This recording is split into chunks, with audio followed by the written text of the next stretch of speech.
देखो बच्चों, 10th math का इंट्रोडक्शन पार्ट चल रहा है। ये चैप्टर पढ़ रहे हैं हम रियल नंबर, तो इसका आपका इंट्रोडक्शन एक पार्ट करा दिया मैंने, सेकंड पार्ट करेंगे अब। तो पार्ट 2 है ये। अब देखो इसमें क्या करना है आपको, जैसे मैंने आपको अभी तक जो बताया है वो बताया कि रियल नंबर क्या होता है, नंबर एक्चुअल में क्या होता है, ये बता दिया मैंने आपको बताया कि रियल नंबर 2 टाइप्स के होते हैं, रेशनल और इरेशनल। और जो भी आपकी कैलकुलेशन होती है 10th मैथ में, या कोई सी भी आप कैलकुलेशन करते हो तो वो आप रियल नंबर पे करते हो, यानी कि जितने भी नंबर होते हैं वो सारे ही रियल होते हैं। क्लियर है। और एक होता है आपका इमेजिनरी नंबर। तो इमेजिनरी नंबर मैंने आपको बता दिया है कि ऐसे नंबर जो काल्पनिक होते हैं, जिनकी हम कल्पना करते हैं मात्र, वो इमेजिनरी होते हैं। वो आपका सिलेबस ही नहीं है तो आपको पढ़ना ही नहीं है, इस पर दिमाग ही नहीं दौड़ाना। तो सेम चीज़ हम रियल नंबर पढ़ रहे हैं, तो रियल नंबर का इंट्रोडक्शन पार्ट आपका 1 हो गया है। आपने रेशनल नंबर पढ़ ही लिया था कि रेशनल नंबर हम उसे बोलेंगे जो भाई 3 कंडीशन फॉलो करेगा। पहला, एक तो P/Q की फॉर्म में लिखा हुआ होना चाहिए, यानी कि P/Q की फॉर्म में हम उसे लिख सकते हैं। सेकंड, P&Q, यानी कि हमारा अंश और हर दोनों ही क्या होने चाहिए, इंटीजर, यानी कि पूर्णांक होने चाहिए। यह आपने पढ़ लिया है। तीसरा, Q≠0, यानी कि हमेशा जो डिनोमिनेटर होता है, यानी कि हर होता है, उसकी वैल्यू कभी भी 0 नहीं होना चाहिए। अगर ऐसा है कि अंश बटे हर के रूप में भी लिखा जा रहा है, वो इंटीजर भी है दोनों P और Q, और Q की वैल्यू 0 भी नहीं है, तो समझ लेना वो एक परिमेय संख्या है, यानी कि रेशनल नंबर है। वो क्या है, रेशनल नंबर। अदरवाइज क्या है, वो इरेशनल है। तो देखो, जैसे आपने रेशनल पढ़ा, इरेशनल में आपको बताऊंगा ही। तो अब आप ये भी देख लो कि रेशनल में भी बहुत सारे नंबर आते हैं। जैसे कुछ नंबर मैंने आपको बता दिए थे ऑलरेडी, आप वीडियो पिछली वाली देख सकते हैं। और कुछ नंबर मैं आपको बताने वाला हूँ आज, जैसे कि एक आपका इवन नंबर होता है, एक आपका ओड नंबर होता है। सिंपल सा आप ये समझ लो कि इवन नंबर हम उसे बोलते हैं जो नंबर ईजिली 2 से डिवाइड हो जाए, या फिर अपने शब्दों में ये कह सकते हो आप कि ऐसा नंबर जो 2 के टेबल में आ जाए, ऐसा नंबर जो 2 के टेबल में आ जाए, उसे बोलेंगे हम इवन नंबर। जैसे कि 2, 4, 6, 8, 10। चलो यहाँ तक तो हम बता दे सकते हैं कि भाई छोटा नंबर है, 2-3 नंबर का, तो पता चल जाएगा कि इवन नंबर है। लेकिन बड़ा नंबर अगर आएगा तो उसे कैसे पता लगा पाएंगे। तो कुछ नहीं करना आपको जैसे सपोज करो मैंने लिख दिया 7, 9, 8, 6, 5, 4, 3, 2, कि इसे पता लगाना है कि मतलब इवन है या ओड है। तो कुछ नहीं करना, आपको इकाई का अंक देखना है, मतलब आपको सिर्फ वंश देखना है। अगर वंश यानी इकाई का अंक आपका अगर समझ लो 0, 2, 4, 6, 8 में से कुछ है, तो समझ लेना वो क्या है, इवन है, अदरवाइज ओड है। बस सिंपल सा फंडा है। तो ये क्या हो जाएगा, इवन हो जाएगा। ओड की डेफिनेशन इसके उल्टी है, उलट है बिल्कुल। क्या है कि भाई ऐसा नंबर जो डिवाइड ही ना हो किससे, 2 से, जो पूरा 2 से डिवाइड ना हो, नॉट डिवाइड बाई 2, यानी 2 से भाग ना जाए जिसमें। जैसे कि 1 हो जाएगा, 3 हो जाएगा, 5 हो जाएगा, 7 हो जाएगा, 9, 11, 13, 15, ये सारे क्या नंबर हो जाएंगे, ओड नंबर हो जाएंगे हमारे। तो सिंपल सी बात है, ऐसा नंबर जो 2 से डिवाइड हो जाए, या फिर जिसका यूनिट डिजिट इकाई का अंक 0, 2, 4, 6, 8 में से कुछ है, तो वो इवन है, यानी कि सम बोलते हैं हिंदी में, सम संख्या है वो।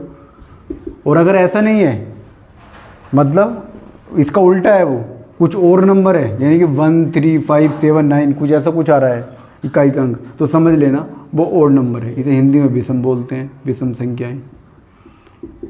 तो आई होप ये आपको समझ में आया होगा सम और विषम संख्या क्या होती है। देखो आगे बढ़ते हैं। अब देखो संख्या चाहे कितनी बड़ी हो सकती है, जैसे मैंने ये लिखा 7, 6, 5, 4, 3, 2, 1, 9, 8, 7, 6, 5, 0।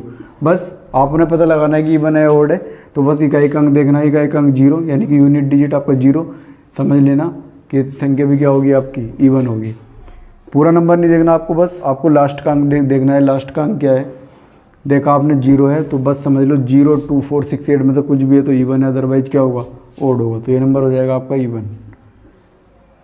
क्लियर है। अब देखो और आगे चलते हैं। एक होता है आपका प्राइम नंबर, ये ज़्यादा इंपॉर्टेंट है प्राइम नंबर। एक नंबर में यहाँ से क्वेश्चन आ जाता है, आपका पूछ लेगा कि इनमें से कौन सा प्राइम नंबर है। तो प्राइम नंबर का देखो क्या होता है प्राइम नंबर, ये समझ लेंगे आप। प्राइम नंबर आप ऐसा समझो कि एक ऐसा नंबर जो अपने अलावा, मैंने क्या कहा, अपने अलावा किसी से भी डिवाइड ना हो, यानी 1 से तो हर संख्या डिवाइड होती है, मैंने कहा कि अपने अलावा किसी से भी डिवाइड ना हो, वो संख्या क्या होगी, प्राइम होगी। जैसे सपोज करो अगर हम देखें 2 देखें, तो अगर मैं आपको कहूँ कि 2 देखना ज़रा, देखो 2 अपने अलावा किसी से डिवाइड नहीं होगा, 1 से तो हर संख्या डिवाइड होती है, तो देखो 2 और किसी से डिवाइड नहीं होगा, तो ये पहला प्राइम नंबर हो गया आपका। ऐसे ही मैं कहूँ आपसे 3, तो 3 भी एक प्राइम नंबर हो गया, क्योंकि 3 भी अपने अलावा किसी से डिवाइड नहीं होगा, 1 से तो सभी होती है जैसे मैंने बताया आपको। ऐसे ही 5 हो जाएगा, 5 भी अपने अलावा किसी से डिवाइड नहीं होता। ऐसे ही आपका 7 हो जाएगा। अब 9 लिख दूँ क्या? बिल्कुल नहीं होगा, क्योंकि भाई आपको पता है कि 9 तो 3 से डिवाइड हो जाएगा, तो इसका मतलब 9 नहीं होगा, यानी कि 9 तो ईजिली 3 से डिविजिबल है। मैंने बोला था कि ऐसा नंबर जो सिर्फ अपने आप से डिवाइड हो और अपने अलावा किसी से डिवाइड ना हो, 1 से तो सभी होते हैं, तो जब ऐसा नंबर क्या कहलाता है? प्राइम नंबर कहलाता है। 7 के बाद 11 आएगा सीधे, फिर 13 आ जाएगा, 15 5 से और 3 से दोनों से डिवाइड हो जाएगा तो 15 नहीं होगा।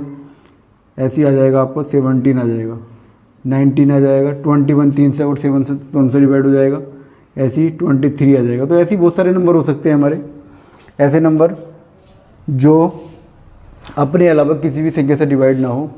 1 से तो सभी डिवाइड होते हैं, अपने आप से भी सभी डिवाइड होते हैं। ऐसे कह लो कि अपने आप को और 1 को छोड़ के किसी भी नंबर से डिवाइड नहीं हो रहे हैं, तो समझ लो ना वो आपके प्राइम नंबर है, और इन्हें हिंदी में बोलते हैं अभाज्य संख्या। क्या बोलते हैं इन्हें हिंदी में? अभाज्य संख्या। अब इसका समझने का एक तरीका और ऐसा हो सकता है कि ऐसा नंबर जिसका एक के अलावा कोई फैक्टर ना हो, जैसे कि अगर मैं 2 के फैक्टर करूँगा तो एक ही फैक्टर आएगा 2 × 1, इसके अलावा कोई फैक्टर ही नहीं है।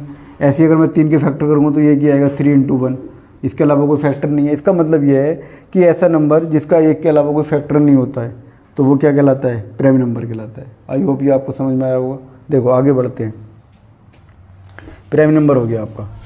अब इसमें से एक क्वेश्चन ये बन जाता है आपका 10th में कि ये बताओ कि सबसे छोटा प्राइम नंबर क्या है। तो देखो यहाँ से आपको पता चला कि सबसे छोटा प्राइम नंबर क्या है? 2 है, तो ये सबसे स्मॉल प्राइम नंबर हो गया, स्मॉलेस्ट प्राइम नंबर हो गया। और एक बात और है, इसमें एक खूबी और है कि एक अकेला ऐसा नंबर है जो कि साथ साथ इवन भी है। क्या है? साथ साथ इवन भी, यानी कि 2 एक ऐसी संख्या है, 2 एक ऐसा नंबर है जो प्राइम तो है ही है और साथ में क्या है? इवन भी है। इसके अलावा सारे नंबर क्या होते हैं? ओड होते हैं। देख लेना आप, सारे नंबर प्राइम नंबर ओड होते हैं, बस सिर्फ 2 को छोड़कर। 2 एक ऐसा इकलौता नंबर है जो कि सबसे छोटा भी है और प्राइम भी है और इवन भी है। क्लियर है? ये आ गई होगी आपको समझ में बात। तो 1 नंबर का यहाँ से बन जाता है आपको क्वेश्चन। नेक्स्ट अगर आगे आए हम तो देखो अब आगे चलते हैं। एक होता है आपको कंपोजिट नंबर। अब जैसे मैंने आपको बताया था कि प्राइम हुआ एक आपका और एक हो गया कंपोजिट।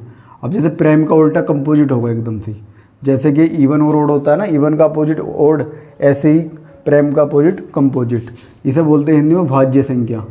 भाज्य से नाम से पता चल रहा है कि ऐसी संख्याएं जो ईजिली डिविजिबल हो किसी भी नंबर से, या जिसके एक से ज़्यादा फैक्टर हो, ऐसा कह सकते हो आप। जैसे कि अगर हम देखें एक से ज़्यादा फैक्टर किसके होंगे, देखो 2 तो इसमें आ गया था ऑलरेडी, तो 3 भी आ गया था इसमें ऑलरेडी, तो पहला नंबर क्या हो जाएगा? 4 एक ऐसा नंबर है जिसके फैक्टर भी हम कर सकते हैं, या फिर आप ऐसे बोल सकते हो कि और अदर नंबर से भी डिवाइड हो सकता है। 2 से भी डिवाइड हो जाएगा, अपने आप से भी डिवाइड हो जाएगा। ऐसे ही दूसरा हो जाएगा 6 हो जाएगा, 8 हो जाएगा, 10 हो जाएगा और 9 भी हो जाएगा। 9 भी हो जाएगा, 3 से डिवाइड हो रहा है, अपने अलावा 3 से डिवाइड हो रहा है।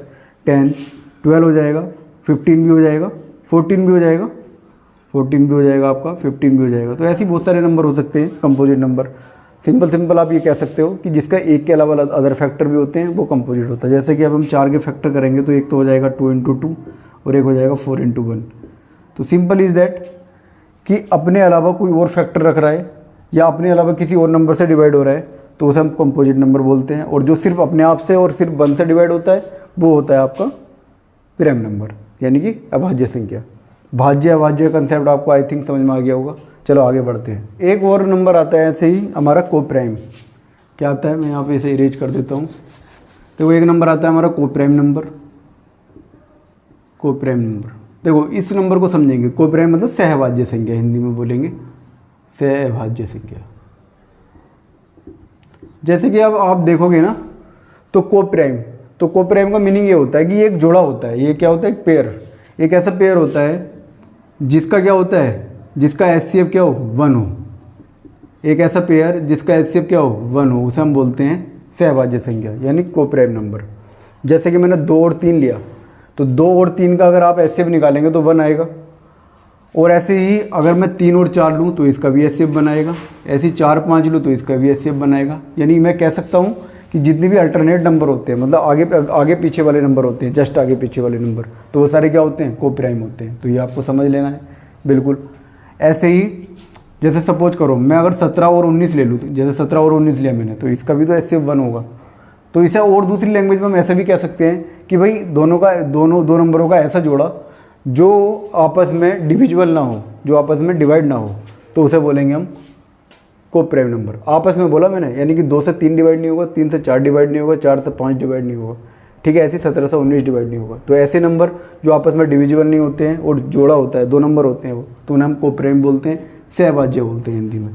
क्लियर है? आई होप ये आपको समझ में आ गया होगा। देखो अब उसके बाद हम, ये हमारा लगभग नंबर का कंसेप्ट सारा ही समझ में आ गया होगा आपको, सारा ही मैंने बता दिया आपको कितने नंबर होते हैं, कितने टाइप के होते हैं। एक बार और थोड़ा सा आपको ब्रीफ इंट्रोडक्शन करा देता हूँ मैं इसका। देखो मैंने आपको फर्स्ट पहले तो बताया आपको रियल नंबर क्या होता है, रियल नंबर। और रियल नंबर से ही पहले मैंने आपको बताया कि नंबर क्या होता है। मैंने आपको बताया कि नंबर एक्चुअल में बेसिकली 2 टाइप्स के होते हैं, एक तो रियल होता है और एक इमेजिनरी होता है। इमेजिनरी वो होता है जिसकी हम कल्पना करते हैं, रियल नंबर आपका चैप्टर ही है, ठीक है। अब आपने रियल नंबर में भी बहुत सारे नंबर पढ़े। रियल नंबर में आपने एक आपको मिल गया रेशनल नंबर और एक मिल गया इरेशनल नंबर, जिसे हिंदी में इसे परिमेय बोलते हैं, इसे अपरिमेय बोलते हैं। अब आपने ये पढ़ा कि रेशनल क्या होता है, इरेशनल क्या होता है। अब उसके बाद जितने भी नंबर हम P/Q की फॉर्म में लिख रहे हैं, या फिर Q ≠ 0, या फिर हम कह सकते हो P और Q दोनों इंटीजर है, अगर तीनों कंडीशन फुलफिल हो रही है रेशनल हो जाएगा, नहीं हो रही है तो इरेशनल हो जाएगा, ठीक है। फिर उसके बाद हमने देखा कि फिर और भी नंबर होते हैं जिन्हें हमने कैटेगराइज कर दिया गया है। चलो वो होते रेशनल ही है, जैसे कि इवन नंबर पढ़ा आपने, ओड नंबर पढ़ा, और मैंने आपको बताया था कि एक होता है प्राकृतिक संख्या, वो भी बता दिया आपको पहले चैप्टर में। और इंटीजर बता दिया, पूर्णांक क्या होते हैं, निगेटिव संख्या और धनात्मक संख्या सब आती है उसमें, वो सारी चीज़ें बताई। तो एक्चुअल में सारे ही आपका रियल नंबर का पार्ट है, या आप ऐसा बोल सकते हो कुछ आपका सारा ही नॉर्मली देखा जाए तो रेशनल नंबर का पार्ट है, ठीक है। तो इरेशनल नंबर भी मैंने आपको बताए थे कि भैया जितनी भी रूट वाली संख्याएं होती हैं जिनका पूर्ण वर्ग हम नहीं निकाल सकते हैं, वो सारी क्या होती हैं आपकी रियल नंबर होती है। जैसे √2, √3, √5, √7। अब रूट मैंने 4 क्यों नहीं लिखा, क्योंकि आप जान ही रहे हैं कि √4 का तो आप निकाल सकते हैं ना, √4 का 2 आ जाएगा, तो वो तो रेशनल नहीं हुआ, इरेशनल नहीं हुआ। तो ऐसे नंबर जिनका हम पूर्ण वर्ग नहीं निकाल सकते तो वो इरेशनल मानते हैं, यानी कि अपरिमेय संख्या कहलाती है वो। क्लियर है? अपरिमेय, इन पर बिल्कुल आपका एक चैप्टर है पूरा, एक से एक्सरसाइज है इसकी कि √2 परिमेय संख्या क्यों नहीं है, या √3 एक अपरिमेय संख्या है, मतलब बताना है आपको कैसे है, अपरिमेय है या नहीं है, दिखाइए आप, दर्शाना है। √5 का भी है, √7 का भी है। तो ये आपको एक्सरसाइज 1 बाय 1 क्वेश्चन सोल्व कराए जाएंगे, तो आप इजीली कंसेप्ट समझ लोगे कि ये √2 कैसा परिमेय संख्या है या अपरिमेय संख्या है, ठीक है। तो आई होप ये कंसेप्ट आपको समझ में आया होगा। तो मिलते हैं आपको नेक्स्ट वीडियो में, तब तक के लिए good bye, thanks for watching, keep learning. सीखते रहिए, मुस्कुराते रहिए, लव यू ऑल।